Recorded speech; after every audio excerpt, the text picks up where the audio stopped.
Hi, it's me, Deborah Colleen Rose. If you haven't tuned in before and watched any of your videos, today we are doing the Spiritual Neighborhood Lunch Bunch later on at about 12:15. And I was setting up the cameras and thought, well, what the heck? I'll just kind of give everybody an update. A lot of you know that follow me on Facebook that my mom went into the hospital yesterday. And it's kind of strange, but in a lot of ways, I feel like it was a blessing. I have always been about taking care of ourselves and taking care of other people. I've always been someone who supported isolating, wearing masks.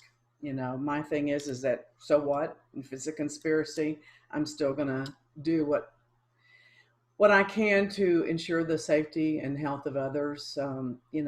It kind of frustrates me to hear people talk about things like that and how wearing a mask is a violation of their personal freedom. And you know what? I get that because you know why? When they passed the seatbelt laws, I was one of those people going, hey, it's my right to die in a car accident by not wearing a seatbelt. Who are they to dictate that to me? I really, really hated that. And I actually had some personal reasons for feeling that way because I had been in three car accidents where if I had been wearing my seatbelt, my back would have been broken because of the type of accident and what happened to the seat and everything. I mean, those are kind of freak things, but it happened to me. And so I really resented wearing seatbelts. And then you get over it and you just make up your mind it's a law and I'm not going to pay that $200 fine every time I don't do it. And because God knows if I do something wrong, I'm the one that's always going to get caught. And I have God to thank for that. That's kept me on the straight and narrow a lot of times when I could have easily strayed because I knew I would be the one to get caught. So um, I can see both sides of the fence in almost any argument, any debate. I really can. But I've always supported isolating, staying off the streets, not going out if you don't have to. If you do, being as safe as possible, and keeping a good attitude about it. And bam, sat 12 hours in an ER room yesterday. And if I had any doubt at all that that was the right attitude to have, it's gone. It is gone. Um, just so you know, to update you about mom, she has an infection. She has diverticulitis. It's not horrible, but it was bad enough to keep her in pain, and she was not responding to the oral medications. And she was also getting infection in her bloodstream. So they kept her and they were good enough to make room for her because here's the deal, they didn't have any rooms. They had 8 people in front of her that they were trying to see if a room was going to open up. Now, I didn't even dare ask what was going to make that happen at 4, 5, 6 o'clock in the afternoon. Um, I didn't want to think about the possibilities. Or they were looking for other hospitals to send them to. And by some grace of God, they were able to find a room for mom, and they admitted her at 10 o'clock last night. There is one entire floor at this hospital donated to people with the virus. That doesn't mean there's not more, but there's one entire floor that's all that they have in the hospital on that floor. And I watched for almost 12 hours the staff at this hospital. It was phenomenal. Um, they're exhausted. You can see it in their body. You can see it in their faces. You can see it in their eyes. Um, the determination, though, that you also see in their faces and in their eyes. And I tried to talk to as many of them as I could and not, take up their time or get in their way.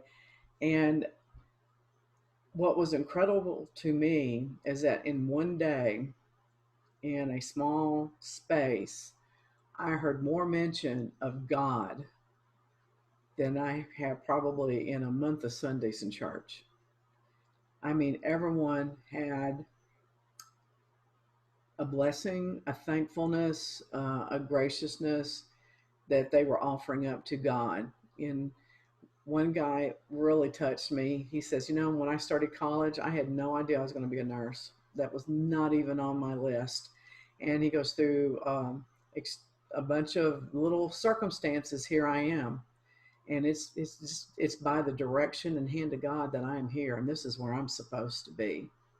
And he was completely convicted of that.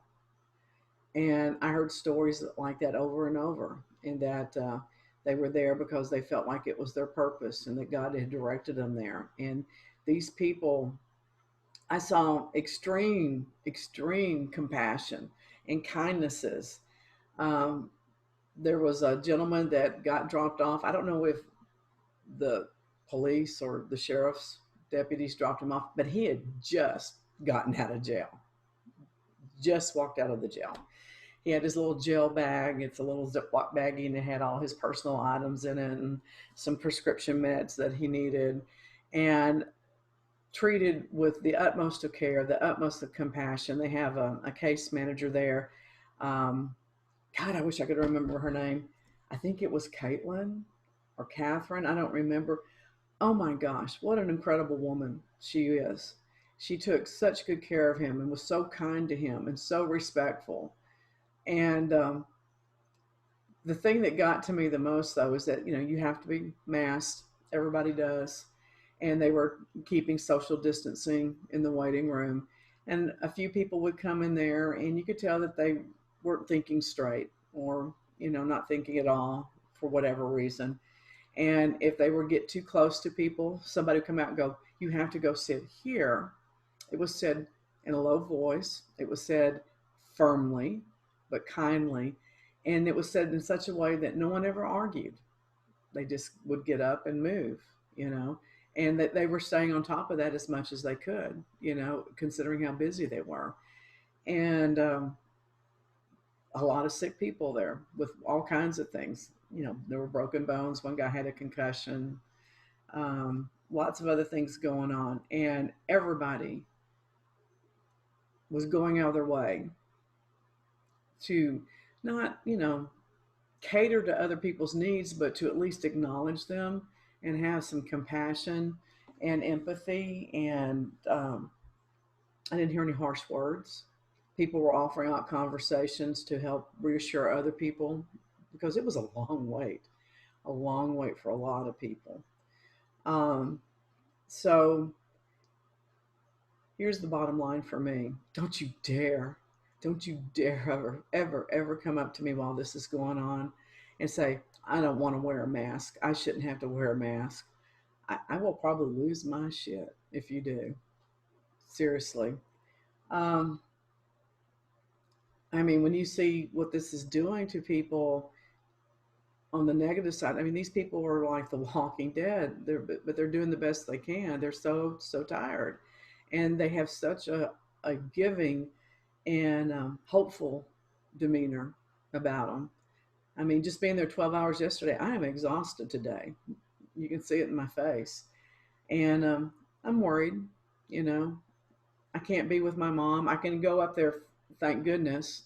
Um, she's allowed one person. You can't have one person in and one person out. Only one person. So I'll be up there during visiting hours today with her. But here's the thing. We're back to self isolation. So we were finally getting a rhythm to where we're seeing the rest of our family and spending some time with them and doing things with them, and still doing social distancing, and not just hugging and kissing a lot and those type of things. But now, hopefully mom will come home tomorrow. There's a possibility she'll come home today, but hopefully tomorrow. And we're back to a 2 week isolation where we don't get to see the grandkids and the great grandkids again. And that's hard. It's really hard on her, especially. I'm probably the one that is thriving the most in our family because I am a true introvert to my core. I like people, I like being around them, but I can go for days and not talk to anyone and not care. I know y'all all argue with me because you see me on Facebook so much and I talk a lot. If I'm going to talk, I'm going to talk a lot, but I don't have to talk, you know. It's just I have an internal dialogue going all the time, and it's either here or it's here, but it's going to do somewhere. So that's going to be hard, not getting to see the grandkids, the great grandkids for her. And it's hard on my husband, Scott, so it's like we're starting over from scratch. And that sucks. It does. It really sucks, And I listen to a lot of stories in the waiting room of people who aren't working, and they're worried if they're going to be able to keep their insurance. And I haven't worked since March, and thank God, I have a financially stable family network, so I am afforded that luxury of not being afraid that I haven't, been working since, because this has killed both my businesses. It has. Um, and that's really been a flip flop change in my direction of thought because I've been self employed since I was 19, and always made money and always been a pretty good breadwinner. And, never worried about money before because I was making it. So, um, I I don't have a point, I guess. I wish I did. I wish I had some profound words of wisdoms that I could scatter to the masses and they all go, oh, and I don't. But I do know this, things are changing and it's never going to go back to the way it was because our minds, I don't think we can go back to the way they were. If this does not change you profoundly in some fashion, hopefully for the better, hopefully for the more positive, I don't know what it would take to change you. Um, we had a lot of conversations with people of different cultures, different skin colors. You know what? And we're all the same. We all have the same concerns. We all have the same thoughts, um, same problems, you know. But I thank God for those healthcare workers at that hospital. And if anyone doubts that they are not heroes because they're afraid for themselves, they'll tell you, yeah, I worry about it, but what are you going to do? If I don't do it, who will? I heard that over and over and over again. If I don't do it, who will? This is my purpose. So there's my words of wisdom. Are you living your purpose? Do you know what your purpose is? If you don't, go find it. And if you do, start doing it because the world needs it. The world needs you. So, see you in a little bit with a spiritual lunch bunch.